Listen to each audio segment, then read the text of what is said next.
Pengertian dan perbedaan antara pertumbuhan dan perkembangan. Pertumbuhan. Dalam KBBI, tumbuh memiliki arti timbul atau hidup dan bertambah besar atau sempurna. Pertumbuhan lebih berorientasi pada peningkatan ukuran tubuh dan proporsi tubuh. Pertumbuhan itu meliputi perubahan progresif yang bersifat internal dan eksternal. Perubahan internal diantaranya meliputi perubahan ukuran alat pencernaan makanan, bertambah besar dan berat jantung serta paru-paru, serta bertambah sempurnanya sistem kelenjar endokrin atau kelamin dan berbagai jaringan tubuh.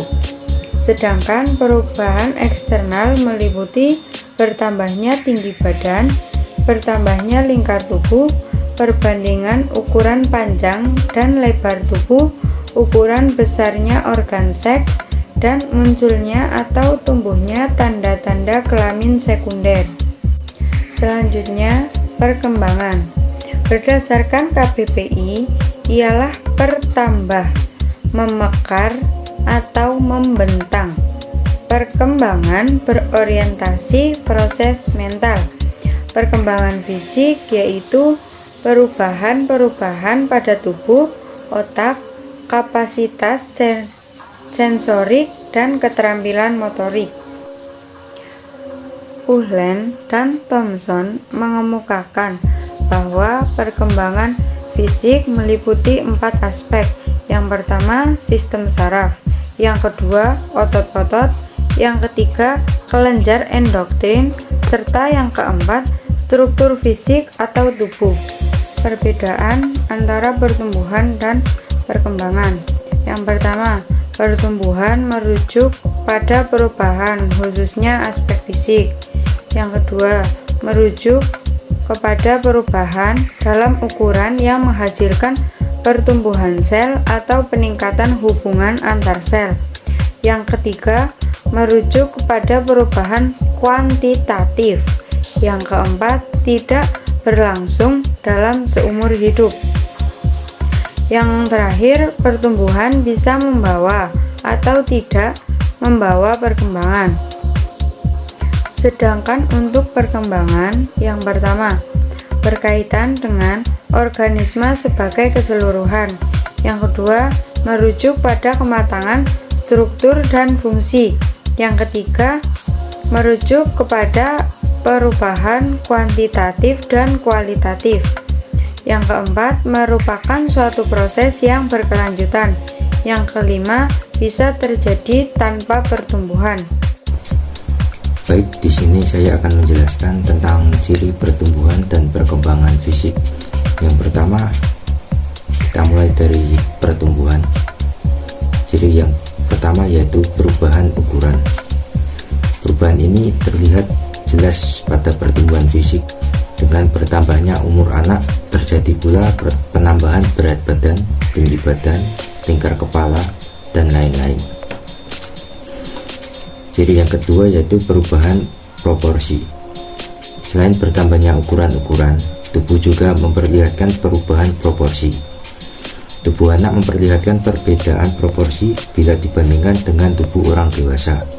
Pada bayi baru lahir, titik pusat terdapat kurang lebih setinggi umbilikus. Sedangkan pada orang dewasa, titik pusat tubuh terdapat kurang lebih setinggi simfisis pubis. Yang ketiga, hilangnya ciri-ciri lama. Selama proses pertumbuhan terdapat hal-hal yang terjadi perlahan-lahan, seperti menghilangnya kelenjar timus, lepasnya gigi susu, dan menghilangnya refleks primitif. Hal ini bersifat irreversibel. Ciri yang keempat yaitu timbulnya ciri-ciri baru. Ciri-ciri baru ini adalah akibat pematangan fungsi-fungsi organ. Perubahan fisik yang penting selama pertumbuhan adalah munculnya gigi tetap dan munculnya tanda-tanda seks sekunder seperti tumbuhnya rambut pubis dan aksila dan lain-lain. Baik, kita masuk ke perkembangan. Ciri yang pertama yaitu perkembangan melibatkan perubahan. Perkembangan sendiri terjadi bersamaan dengan pertumbuhan disertai dengan perubahan fungsi. Perkembangan sistem reproduksi misalnya disertai dengan perubahan pada organ kelamin. Perubahan ini meliputi perubahan ukuran tubuh secara umum, perubahan proporsi tubuh, berubahnya ciri-ciri lama dan timbulnya ciri-ciri baru sebagai tanda kematangan suatu organ tubuh tertentu. Ciri perkembangan yang kedua yaitu perkembangan awal menentukan pertumbuhan selanjutnya. Seseorang tidak akan bisa melewati satu tahap perkembangan sebelum ia melewati tahap sebelumnya. Misalnya, seorang anak tidak akan bisa berjalan sebelum ia bisa berdiri. Karena itu, perkembangan awal ini merupakan masa kritis karena akan menentukan perkembangan selanjutnya. Yang ketiga yaitu perkembangan mempunyai pola yang tetap. Perkembangan fungsi organ tubuh terjadi menurut dua hukum yang tetap, yaitu pertama, perkembangan terjadi lebih dahulu di daerah kepala, kemudian menuju ke arah kaudal. Pola ini disebut pola cefalokaudal. Yang kedua, perkembangan terjadi lebih dahulu di daerah proksimal, lalu berkembang di daerah distal seperti jari-jari yang mempunyai kemampuan dalam gerakan halus. Pola ini disebut proksimodistal. Ciri yang keempat yaitu perkembangan memiliki tahap yang berurutan. Tahap ini dilalui seorang anak mengikuti pola yang teratur dan berurutan. Tahap-tahap tersebut tidak bisa terjadi terbalik. Misalnya, anak terlebih dahulu mampu membuat lingkaran sebelum mampu membuat gambar kotak, atau berdiri sebelum berjalan, dan lain sebagainya. Ciri yang kelima yaitu perkembangan mempunyai kecepatan yang berbeda. Perkembangan berlangsung dalam kecepatan yang berbeda-beda. Kaki dan tangan berkembang pesat pada awal masa remaja, sedangkan bagian tubuh yang lain mungkin berkembang pesat pada masa lainnya. Ciri yang keenam yaitu perkembangan berkorelasi dengan pertumbuhan. Pada saat pertumbuhan berlangsung cepat, perkembangan pun demikian. Terjadi peningkatan mental, ingatan, daya nalar, asosiasi, dan lain-lain. Proses perkembangan dan perkembangan fisik peserta didik usia SD meliputi pertumbuhan tinggi dan berat badan, perubahan proporsi atau perbandingan antar bagian tubuh yang membentuk postur tubuh, pertumbuhan tulang, gigi, otot, dan lemak. Pertumbuhan dan perkembangan fisik anak menentukan keterampilan anak bergerak. Pertumbuhan dan perkembangan mempengaruhi cara memandang dirinya sendiri dan orang lain yang berdampak pada melakukan penyesuaian dengan dirinya dan orang lain. 1. Pertumbuhan tinggi. Pertumbuhan tinggi badan setiap anak berbeda-beda tapi mengikuti pola yang sama. 1. Anak usia 5 tahun, tinggi tubuh 2 kali dari tinggi atau panjang tubuh saat lahir. Setelah itu melambat 7 cm setiap tahun. Kedua, anak usia 12 atau 13 tahun, tinggi anak 150 cm, masih bertambah sampai usia 18 tahun ketika mengakhiri masa remaja. Pada akhir usia sekolah dasar dan anak masuk masa puber. Pertumbuhan anak laki-laki lebih lambat dari anak perempuan. Namun setelah itu pertumbuhan anak laki-laki lebih cepat. Kedua, perkembangan berat tubuh peserta didik. 1. Anak usia 5 tahun, berat 5 kali setelah dilahirkan. 2. Masa anak berat 35 sampai 40 kg. 3. Anak usia 10 sampai 12 tahun, permulaan masa remaja. 4. Anak mengalami periode lemak. A. Mengalami pematangan kelamin yang berasal dari hormon. B. Nafsu makan anak semakin besar. C. Pertumbuhan tubuh yang cepat. D. Penumpukan lemak pada perut, pinggul, pangkal paha, dada, sekitar rahang, leher, dan pipi. Faktor-faktor yang mempengaruhi pertumbuhan dan perkembangan pada anak. Pertumbuhan sering dikaitkan dengan perkembangan. Walaupun kedua istilah tersebut nampaknya memiliki gejala yang sama, yaitu perubahan, akan tetapi pada kenyataannya berbeda. Setiap anak adalah unik, karena perkembangan anak berbeda satu dengan yang lainnya. Perbedaan tersebut dipengaruhi oleh faktor internal dan faktor eksternal. Faktor internal terdiri dari yang pertama yaitu faktor ras. Anak yang berasal dari bangsa Amerika tidak memiliki faktor dari bangsa Indonesia. Begitupun sebaliknya. Yang kedua yaitu faktor keluarga.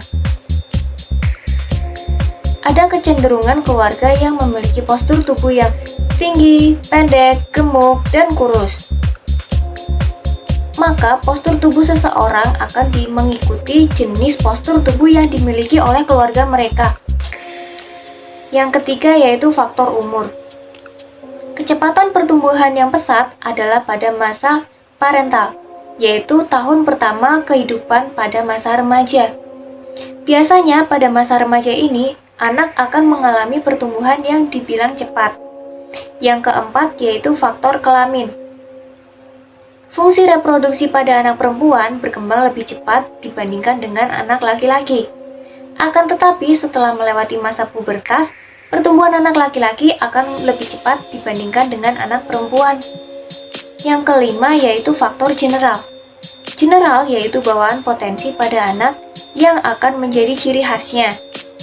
Pada beberapa kelainan genetik yang berpengaruh pada tumbuh kembang anak, contohnya seperti kerdil. Yang keenam yaitu kelainan, yaitu faktor kelainan. Kelainan kromosom pada umumnya disertai dengan kegagalan pertumbuhan, seperti sindrom Down dan sindrom Turner. Sindrom Down sendiri yaitu kelainan genetik yang menyebabkan penderitanya memiliki tingkat kecerdasan yang rendah dan memiliki kelainan fisik yang khas. Sindrom Turner adalah kondisi kelainan kromosom yang mempengaruhi perkembangan wanita. Sindrom Turner adalah kelainan kromosom yang disebabkan oleh faktor genetik. Hal ini disebabkan oleh keunikan bentuk susunan kromosom pada setiap manusia. Pada saat kelahiran hingga usia 1 tahun, gejalanya berupa leher yang lebar, panjang, lahir yang pendek, lengan yang berbengkok keluar, pertumbuhan yang terhambat. Pada masa kanak-kanak, remaja hingga dewasa, gejalanya berupa pertumbuhan yang terhambat, tidak terjadi percepatan tumbuh pada masanya, perkembangan seksual yang terhenti pada saat remaja. Yang ketiga yaitu faktor toksin atau zat kimia. Beberapa obat-obatan seperti aminofterin atau thalidomid dapat menyebabkan kelainan kognitif seperti pantoskisis.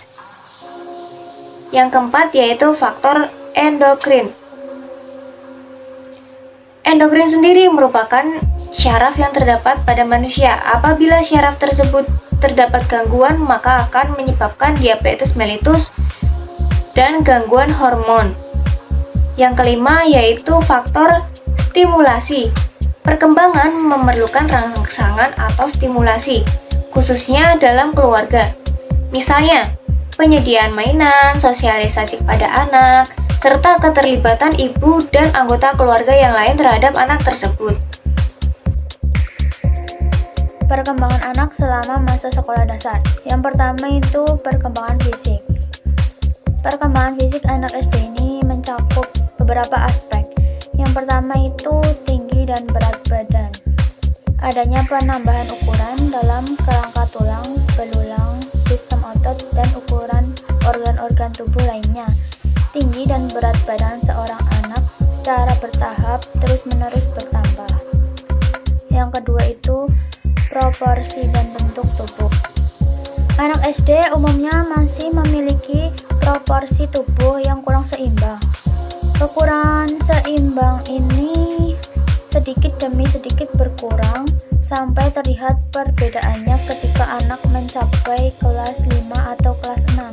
Berdasarkan tipologi Sheldon-Horlock 1980, ada 3 kemungkinan bentuk primer tubuh anak SD, yaitu yang pertama endomorph, yakni yang tampak dari luar berbentuk gemuk dan berbadan besar. Yang kedua itu mesomorph, yakni yang kelihatan kokoh, kuat, dan lebih kekar. Ketiga itu ektomorf, yakni yang tampak jakung, dada pipih, lemah, dan seperti tak berotot. Menurut Seifert dan Hovno 1994, perkembangan fisik meliputi perubahan dalam tubuh seperti pertumbuhan otak, sistem saraf, organ-organ indrawi, pertambahan tinggi dan berat, hormon, dan lain-lain. Selanjutnya itu perkembangan intelektual. Piaget menemukan beberapa konsep dan prinsip tentang sifat-sifat perkembangan kognitif anak. Di antaranya itu yang pertama, anak adalah pembelajar yang aktif. Kedua, anak mengorganisasi apa yang mereka pelajari dari pengalamannya. Yang ketiga, anak menyesuaikan diri dengan lingkungan melalui proses asimilasi dan akomodasi. Yang keempat, proses ekuilibrasi menunjukkan adanya peningkatan ke arah bentuk-bentuk pemikiran yang lebih kompleks. Kemudian perkembangan bahasa. Yang pertama itu perkembangan bicara. Anak belajar bagaimana berbicara dengan baik dalam berkomunikasi dengan orang lain. Anak menggunakan kemampuan bicara sebagai bentuk komunikasi, bukan semata-mata sebagai bentuk latihan verbal. Yang kedua itu minat membaca. Biasanya sampai usia 8 tahun, anak itu suka membaca dengan penuh semangat, terutama tentang buku cerita-cerita khayal. Sedangkan pada usia 10-12 tahun, perhatian membaca mencapai puncaknya dan semakin luas materi bacaannya.